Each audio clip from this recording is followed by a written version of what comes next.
Welcome, everybody. I would like to call the meeting to order. It is 9:02. Amber, will you please take attendance? Sure. Adrian Cochran.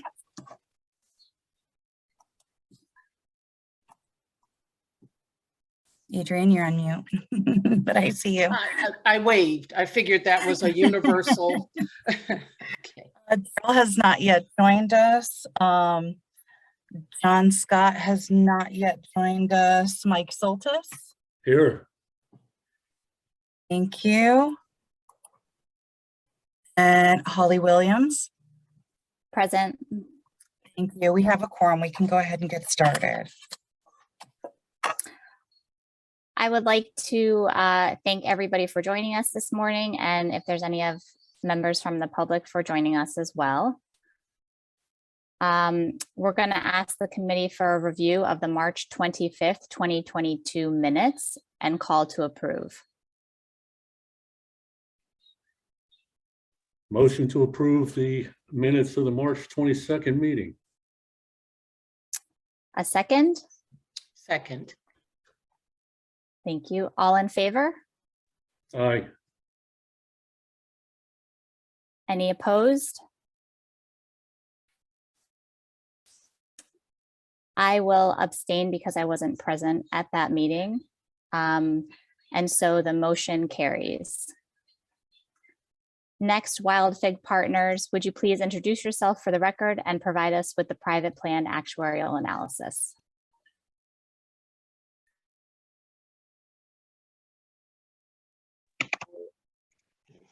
As soon as I can get myself off of mute. Good morning. Good morning, Chair Williams and members of the Paid Leave Finance and Audit Committee. My name is Michael Borgetz with Wild Fig Partners, and I'm leading the presentation today on behalf of our project team. Matt, are you able to share the presentation? Absolutely. So just give him a moment to pull that up and we will get started. Or as he was doing that, I should say, I could start to summarize our work and the project. We were asked to analyze the impacts on Connecticut's paid leave trust fund if private plans terminate and transfer obligation to the authority. This includes estimating additional benefit utilization costs and payroll contributions if some or all of the private plans terminate, and then also assessing the extent to which the authority may levy fines for early termination to mitigate the impact on the trust fund. Moving on to slide 3, we'll just provide upfront some summary of the main findings that we had in the course of this work. First of all, only a small fraction of the total covered population is covered by a private plan. It's about 2.5%, or just over 40,000 employees. There are some differences between these groups in terms of private plan versus the CTPL covered employees, but they are overall pretty similar. And the contributions from private plan employees migrating to the public plan, if this were to happen under the scenarios that we ran, and really any scenario that we feel this is true, the contributions would cover the associated expenditures with having those people migrate over 1 to 2 years under most circumstances. However, the authority's ability to assess penalties against private plans for early termination, what I think would be fair to call sort of, sort of violations of the agreement, if you will.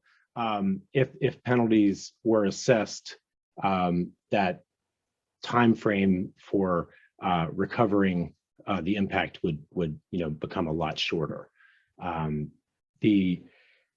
ability to levy penalties is important to ensure that the fund does not have to float the unexpected claims costs for longer than necessary. Also, penalties may deter future private plan operators from terminating early. But moving into the sort of meat of the work on slide 4, we have a number of slides that really just sort of cover the landscape and provide an overview of what the makeup of the private plans and the population at large.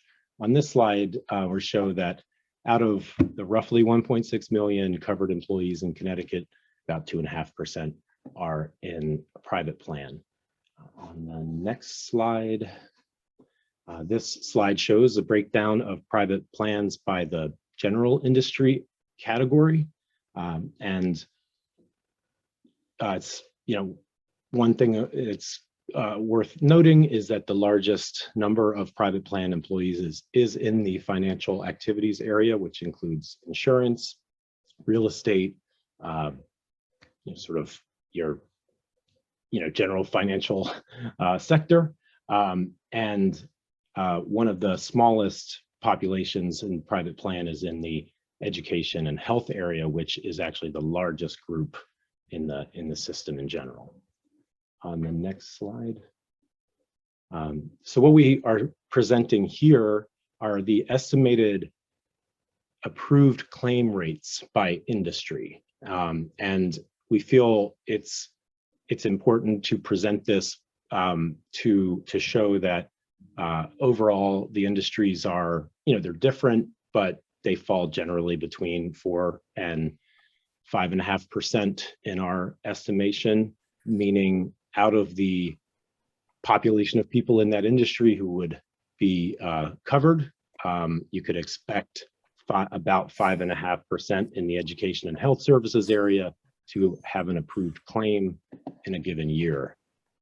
The average across all of the industries is about 4.9%. Moving on to the next slide.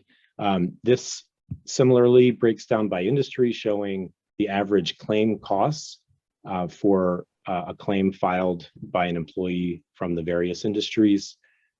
We calculated this based off of the American Community Survey data. Jeff Hayes was again part of our project team and led that portion of the project.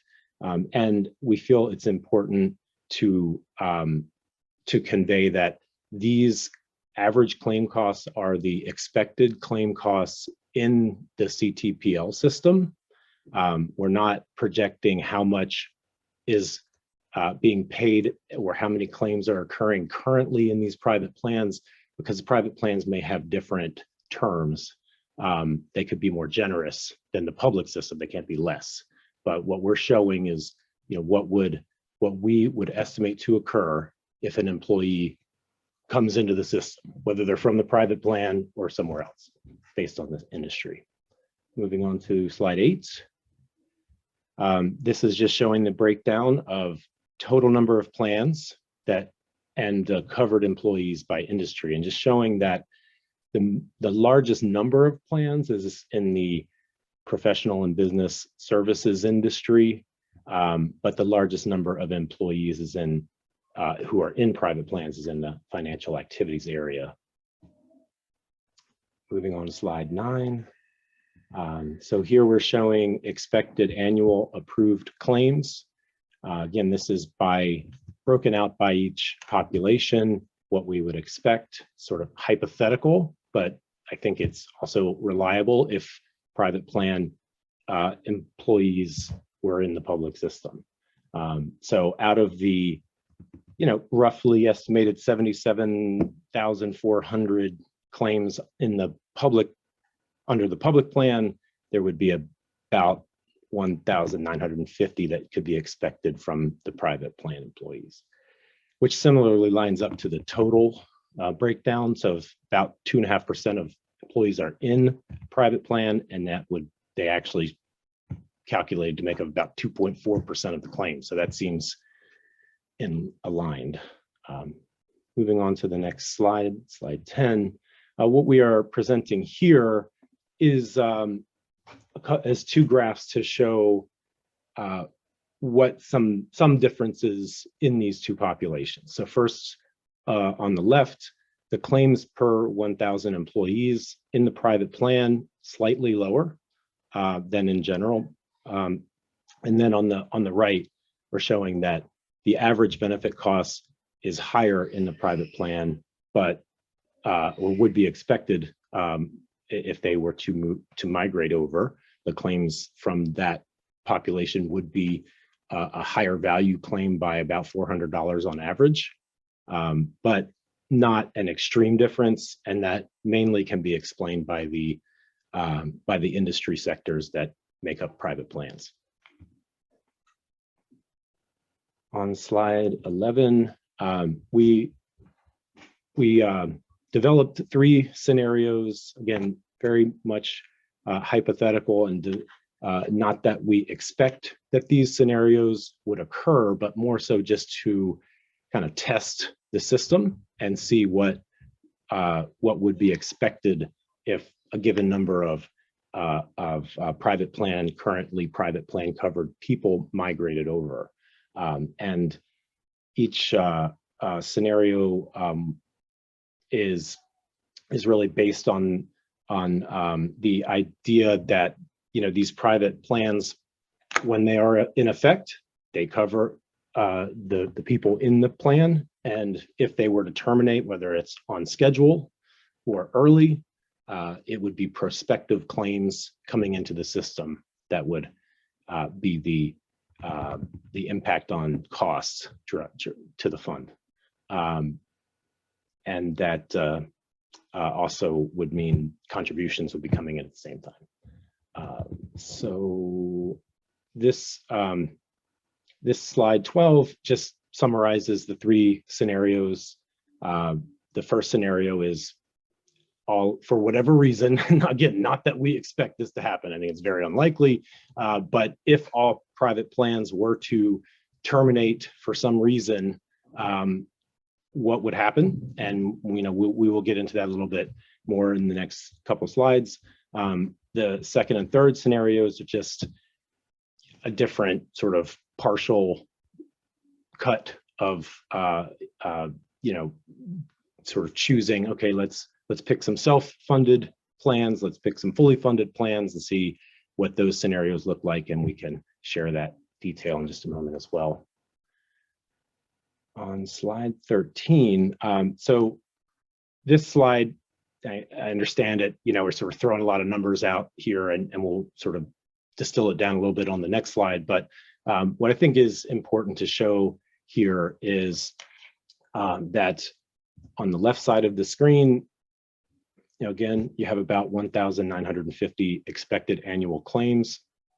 The average, the annual cost would be roughly $11.3 million. On the right side of the screen, showing what would be expected to occur in terms of collections and penalties if they were assessed. So annual collections from this population of about 40,600 employees, we expect to be to what would be received would likely be about $14.2 million out of about 14.7 that is due, and that's just factoring in some assumed non-compliance, which is in line with earlier rates of assumed non-compliance that we've used. And then for penalty assessments, we chose to be more conservative with how much would be actually collected of the amount that was assessed. The rationale behind that is that it may take time. There may be appeals. It may take time for those penalties to be collected, and there may be some reason why certain penalties would not, even in the long run, be paid.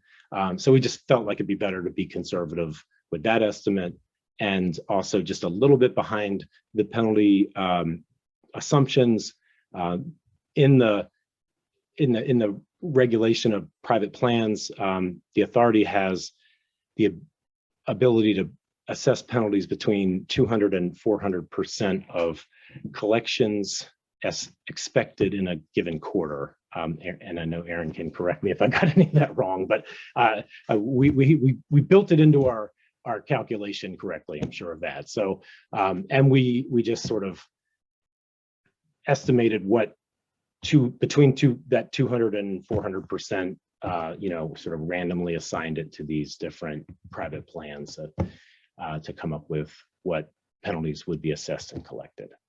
On the next slide, what I think is important to show here is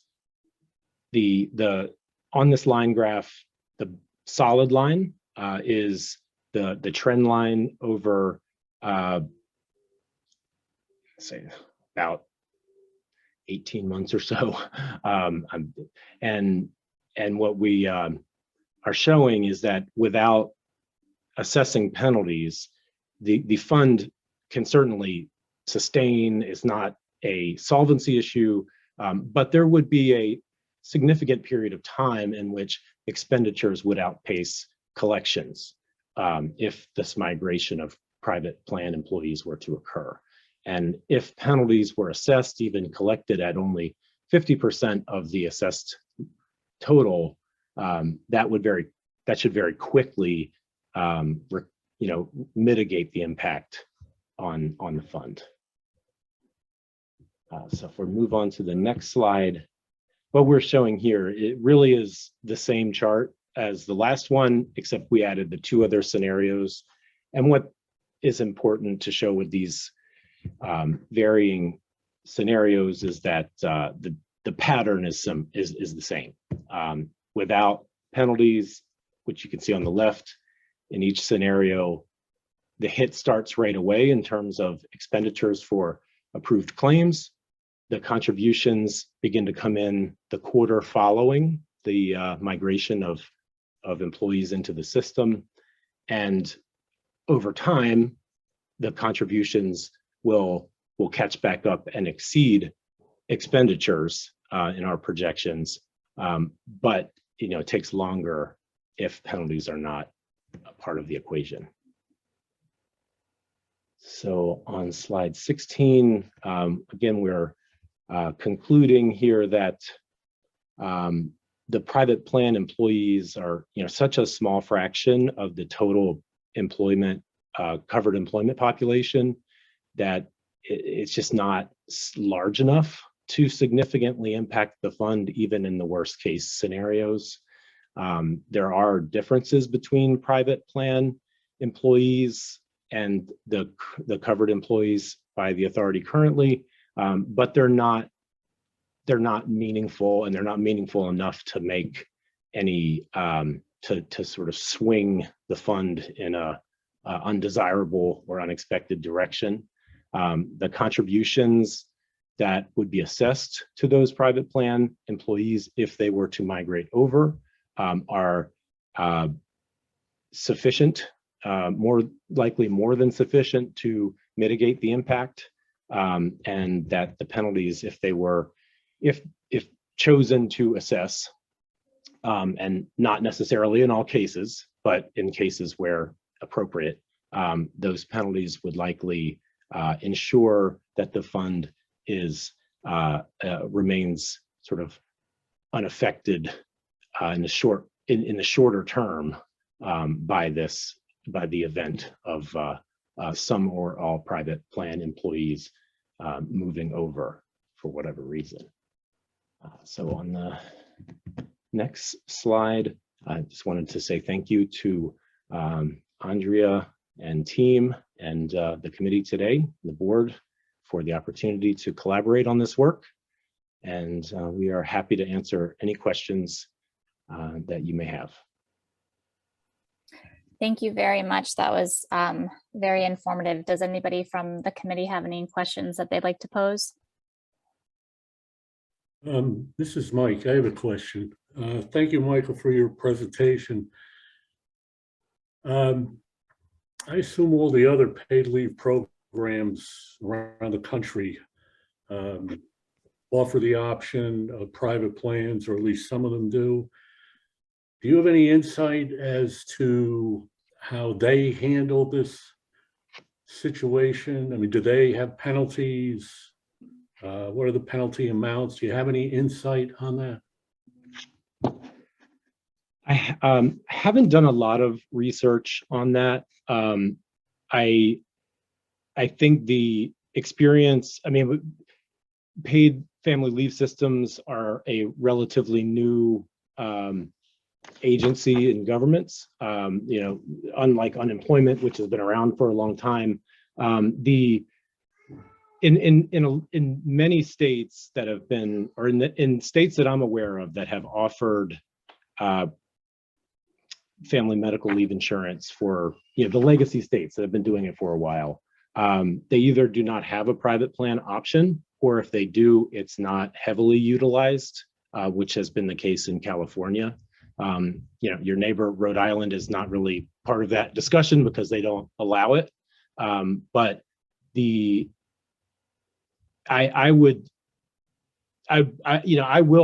curious about the specifics of what penalties are provided in either law or regulation. But I would expect that there are that they exist in the same way that they do, or similar way that they do in Connecticut. I know there also are registration fees in other states, and that can be another way to mitigate the costs, just depending on, you know, how high you want to set the fee. And I think it makes more sense to set a higher penalty for violation than a high cost to entry. Like, I mean, I think that's the logic behind not overcharging for the application to have a private plan. But I can't say, you know, off the top of my head what the provisions are. I will look into it. I'm happy to, you know, send an email out. And if, you know, I could do quick research and get back to you on that, but I'm confident that they exist in a similar way. Okay, thank you. I appreciate that.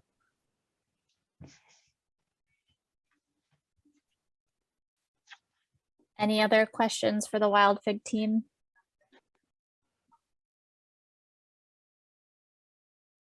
Don't see any.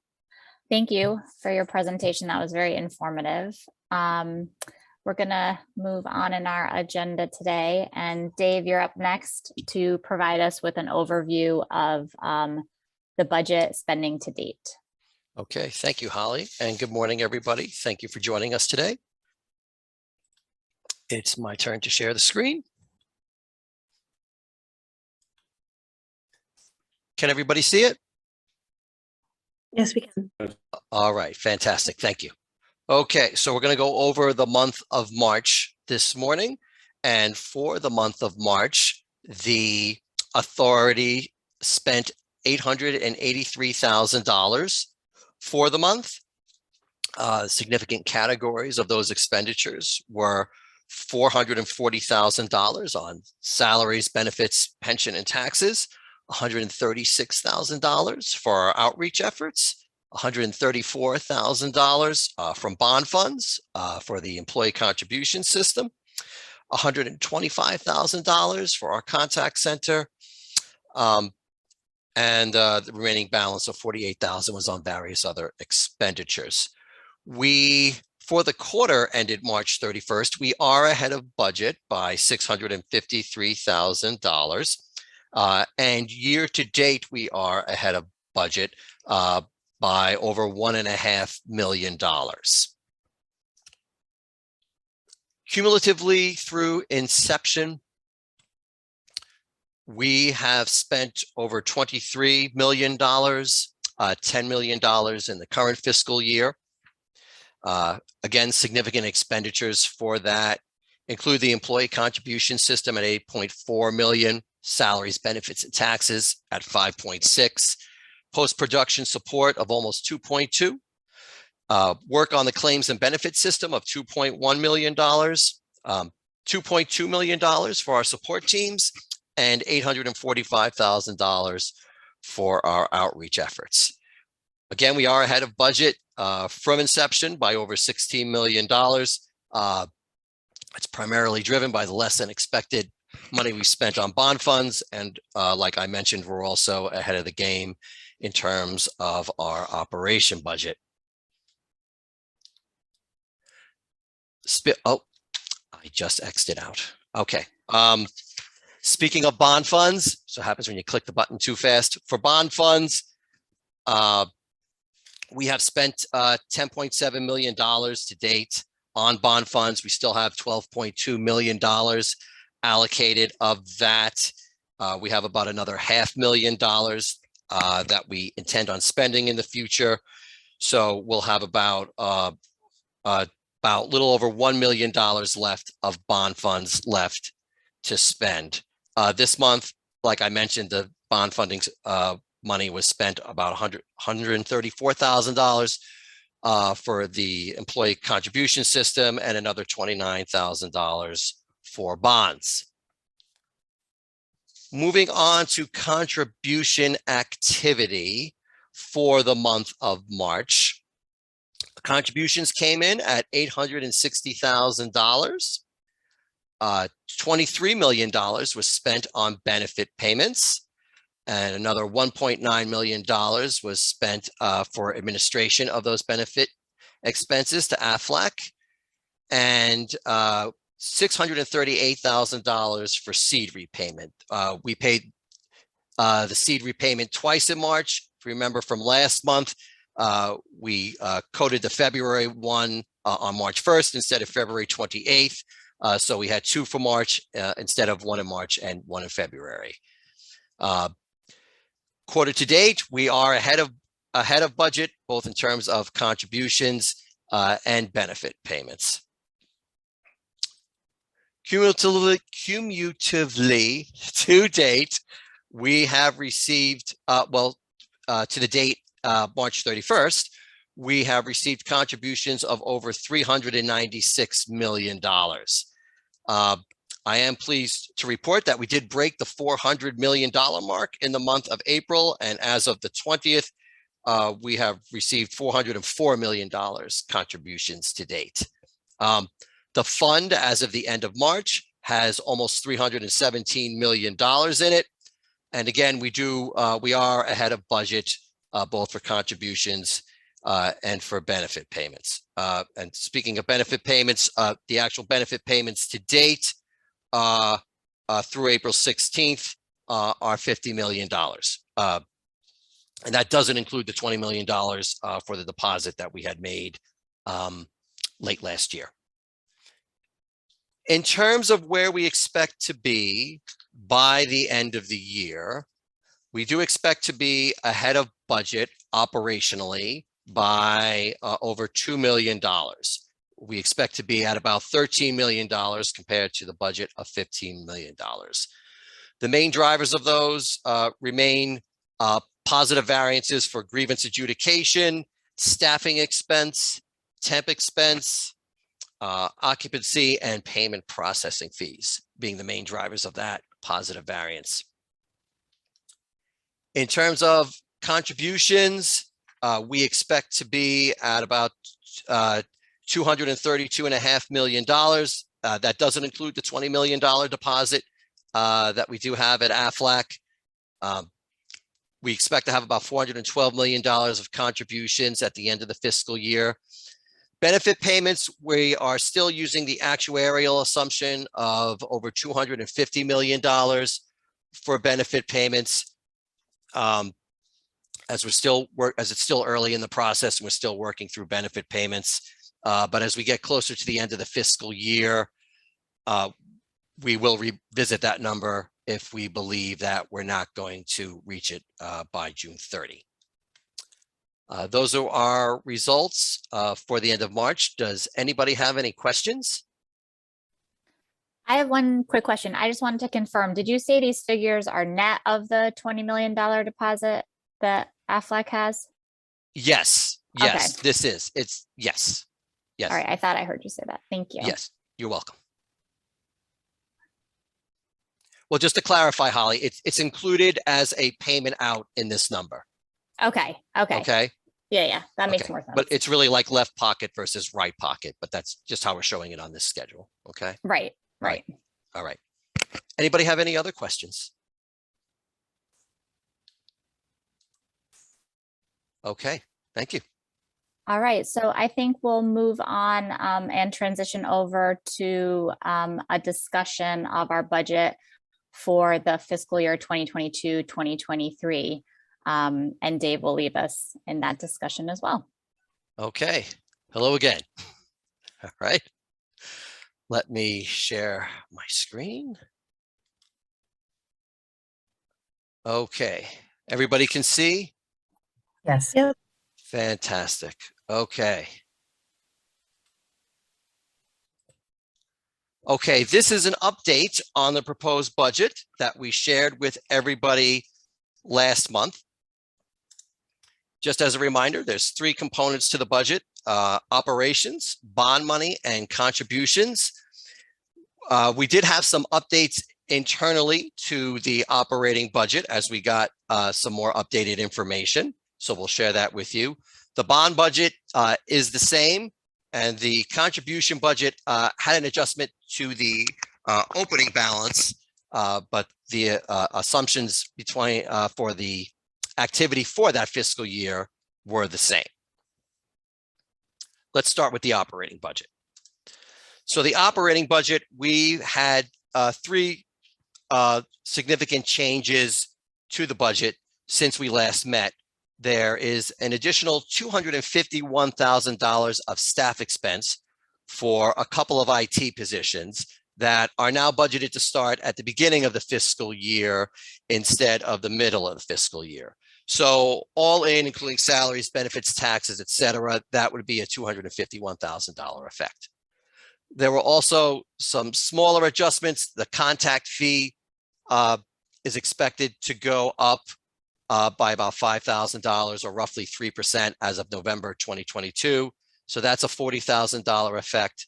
And there's also $32,000 of Azure and MuleSoft licensing and support expense that we will have to pay during the fiscal year. So the total amount of those additions is $323,000 to the operating budget. So in total, the operating budget has revenue of over $20 million budgeted for it. Nothing changed there from the last time. The new budgeted expense number is now almost $17.1 million. And so that would be about $3 million that would be put into the operating reserves by the end of the year. That's the operating budget. Like I mentioned, the bond budget is exactly the same, $5.7 million that we anticipate to ask for an additional allocation to be requested in the future. Again, categories are the same. That would be for changes for better statutory reporting, registration, some private plans, a claims audit tool, fund recovery, and some portal replatforming. As far as the contribution budget, the only thing that really changed here was the opening balance, but everything else, the assumptions behind them are exactly the same in terms of payroll contributions and the benefit payments and everything else. So by the end of the fiscal year, we do expect to have just under $198 million in the contribution budget by the end of the fiscal year. So that's really where the budget is right now. Did anybody have any questions or any observations or anything they wanted to go over regarding the budget? Well, Dave, this is Mike. Yes, Mike. So can I ask you a question about one of the assumptions, one of the documents you sent out, or have you not gotten there yet? No, of course you can, Mike. Go ahead.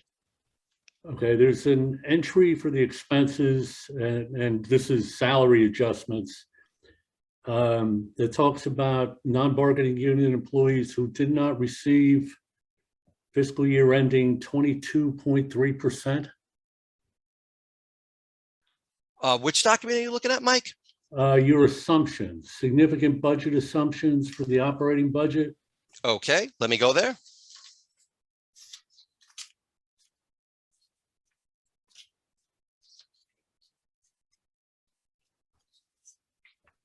Okay, In the box under expenses, the midway.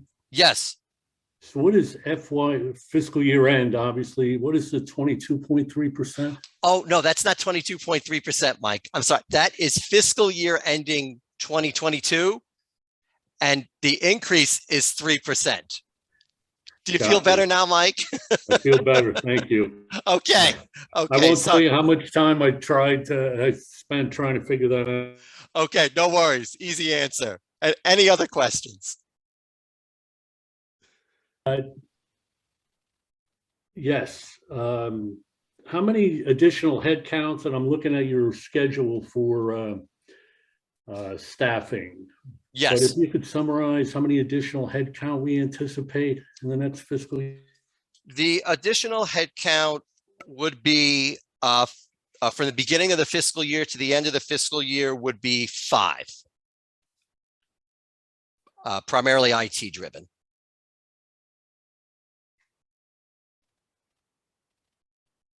And just observation that I feel I need to make that I made before.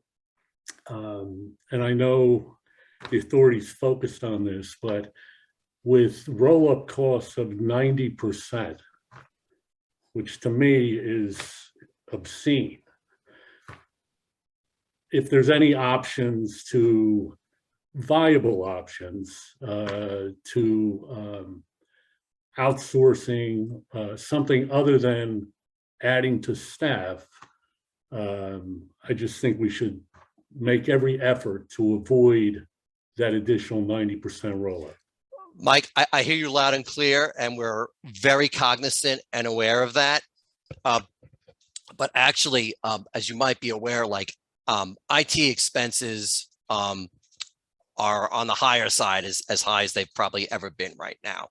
And we do use outside resources for that. But what we are trying to do is actually for those kind of IT future maintenance and things, we'd rather internalize that than outsource it. And it would actually be no more expensive and would most likely be even less expensive in the long run, even with the overhead rate that you quoted. So we are attempting to migrate that expense from an external resource to an internal resource. And I appreciate that. And I know sometimes it makes sense. It just, every time I see that number, it troubles me that people who are contributing to their family leave insurance are funding the state's many years of not funding the pension plan. But I having understand. said that, once again, I'll move on. Okay, I understand what you're saying, Mike. I hear you loud and clear. We're very cognizant of staffing, as you know. We don't just hire to hire. We make our selections very carefully, very meticulously. We are ahead of budget currently right now with staffing because we work with what we have and we hire what we need, and we will continue to do that going forward. Thank you. You're welcome. Any other questions, Mike?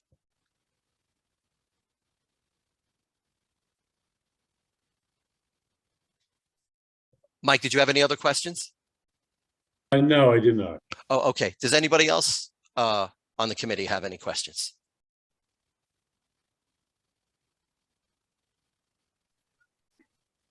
I don't see anybody unless I've missed anybody else. Okay. Well, thank you for your input and contribution to the budget. We always appreciate your help putting it together. So thank you. We'll take it to the board next. Thanks, Dave, for that overview. We're going to move on to the refund policy. And Michael, would you please provide us with the update on that policy?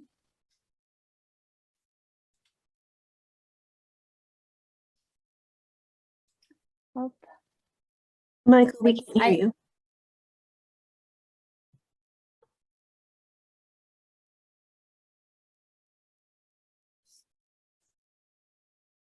Nope.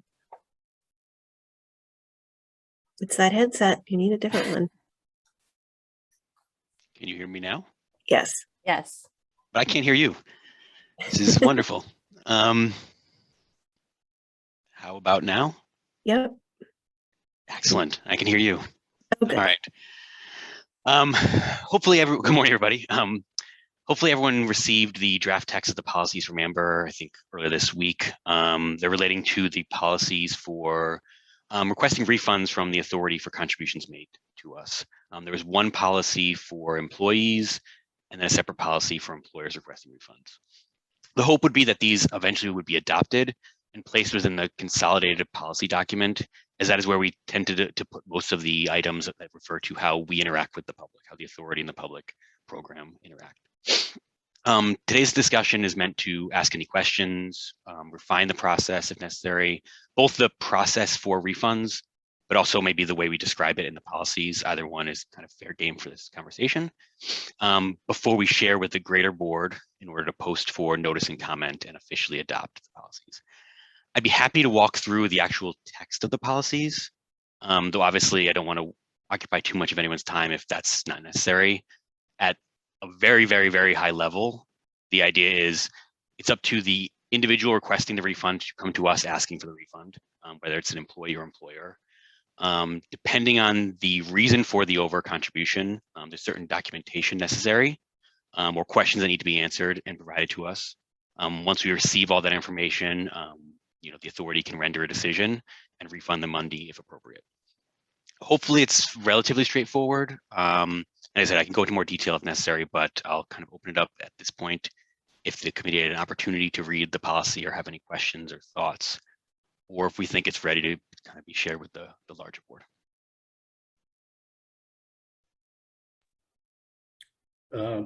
Michael, I have a couple of questions for you. Absolutely. Thank you.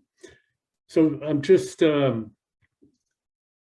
curious. We give employees, I guess, almost 2.5 years or 2 1/3 years to file a request. Number one, is there any reason we have to give that long a period of time, which seems to me fairly long? And let me just tell you my other couple questions so you can address them completely. Number two was, how do we pay these refunds? Do we issue checks? I was just curious how we do that. And that's really it. Thank you, Mike. Those are both totally great questions. Can I rely on the finance team to help me a little bit on this? Because I know you guys are the ones who kind of created this. So I can kind of give my thoughts, or I can just throw it right to you. Locke, it sounds like you want to look at me on mute. So yeah, definitely. No, thank you. Thank you for the question, Mike. The 3 years comes from mirroring the IRS amended return process. They generally speaking, they have 3 years to amend their returns to get a refund if they have to. So mirroring that logic, that's where we came up with 3 years. And now actually, I believe even the April 15th date, mirroring that process. And as far as how folks are getting their money back or their refunds, we contact, after they reach out to us, we ask them if they want it back by check or ACH. If they don't answer, the form, the application process provides a mailing address and a check will go out. But we do give them a chance and we do ask them to sign up for ACH so that way they get their funds, their monies timely and safely. Okay, thank you.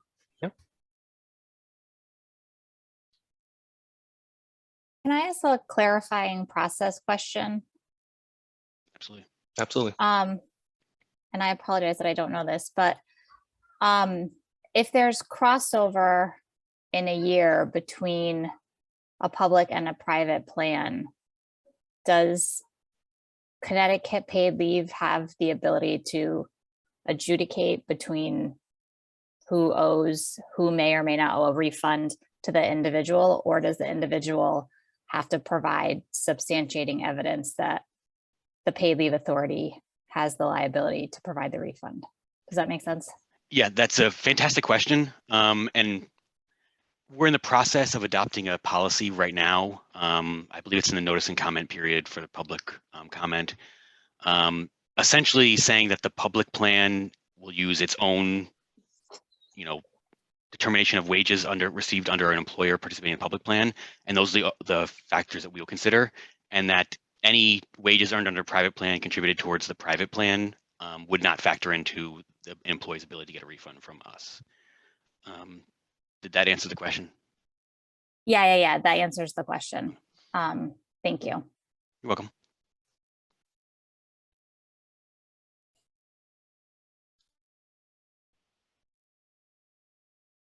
Were there any other questions for Michael on this proposed policy? Let's see. Thank you, everybody. So next we're going to transition on to the update on the claims administration. John, if you'd like to provide us that update. Sure. Good morning, everyone. Let me just share my screen. Oh, let's see. It looks like it says host disabled participant screen sharing. Is there anything we We're can good do now. about that? Okay, thank you. Okay. We can see your screen, Tom. Thank you.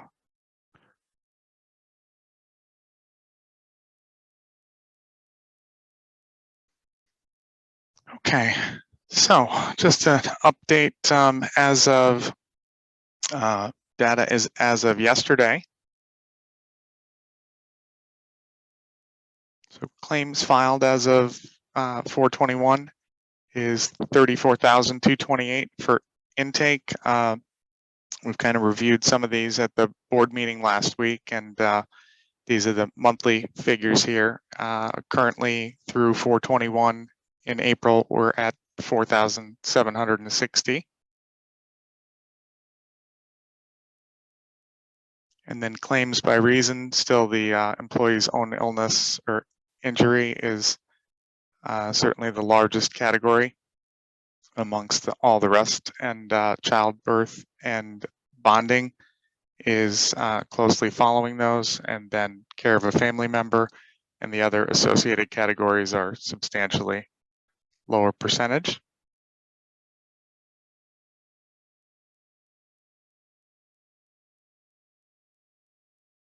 And then claims by continuous, intermittent, and reduced schedule. Again, the continuous filing type is substantially higher than any other. And currently in April, we're at 4,335. And the other two categories are substantially lower, much smaller percentage.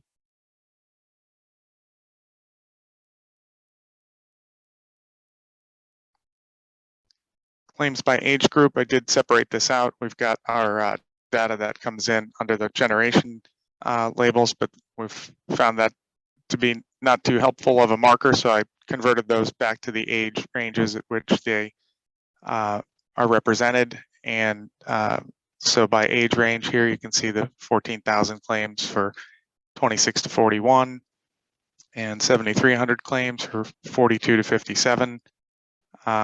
The other age range here, probably starting at working age realistically of 18 or so, and you're looking at 1,711, and then age range 58 to 76 is 5,319, and followed by much lower numbers for the older age ranges there. And then split by male and female, you can see the split here of almost 10,000 for male and over 18,000 for female.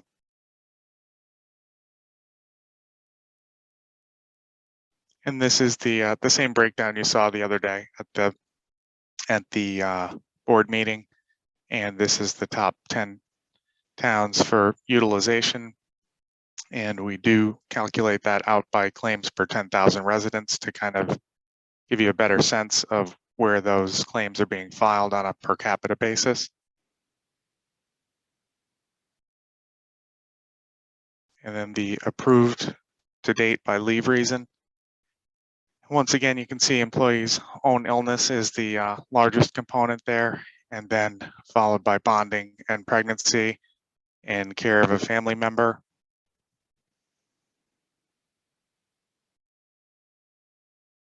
and customer care stats here as well, showing the handling time and the average amount of time,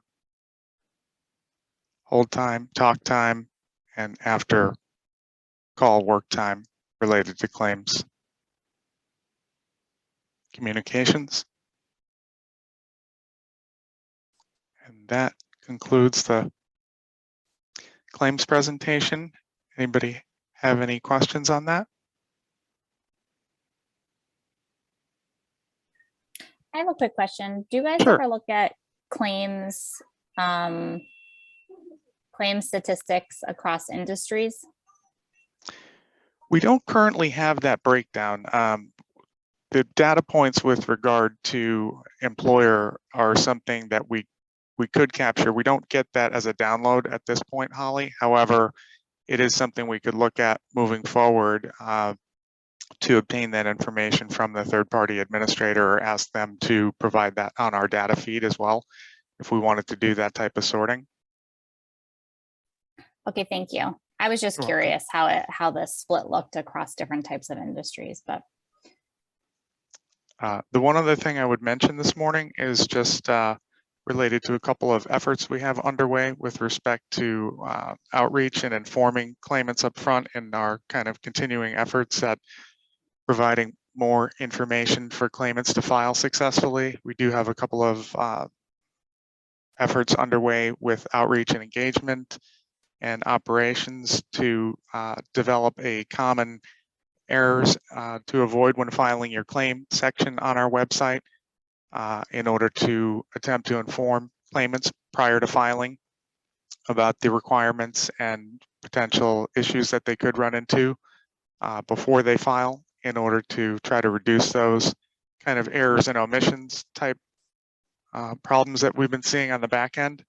And then the other effort that we are also engaged in currently is to develop a section on the website that is dedicated to the claims filing process for pregnancy and bonding, as that currently represents over 40% of the claims that are filed. We would like to develop a comprehensive section of the website that gives those filers important tips on information that they need when filing, and again, how to avoid kind of common problems, et cetera, and give them a little bit better expectation of how the process works and to be able to file their claims successfully up front. So I'll go ahead and stop sharing.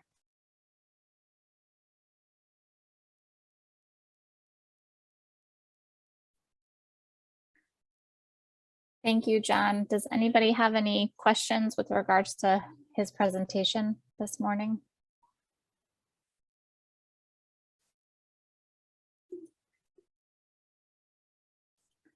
Okay.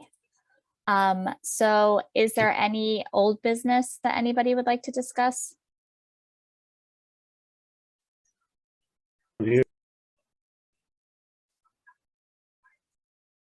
We're a quiet bunch this morning. Maybe you're just trying to make it easy on my first meeting at the helm. Is there any new business anybody would like to discuss? None here. All right, so may I have a motion to adjourn? Move to adjourn. And a second? Thank you. All those in favor? Aye. Any opposed? Any abstentions? So the motion carries and the meeting is adjourned. It is now 9:56 a.m. and we can give you all back a little while on your calendar this morning. All right, So- thank you. Thank you. Thank you, everybody, for joining us this morning. Thank you to the paid leave team. Everybody have a wonderful afternoon. You too. Bye, everybody. Bye. Everyone, Thank have a nice you. weekend. Thanks. Bye-bye.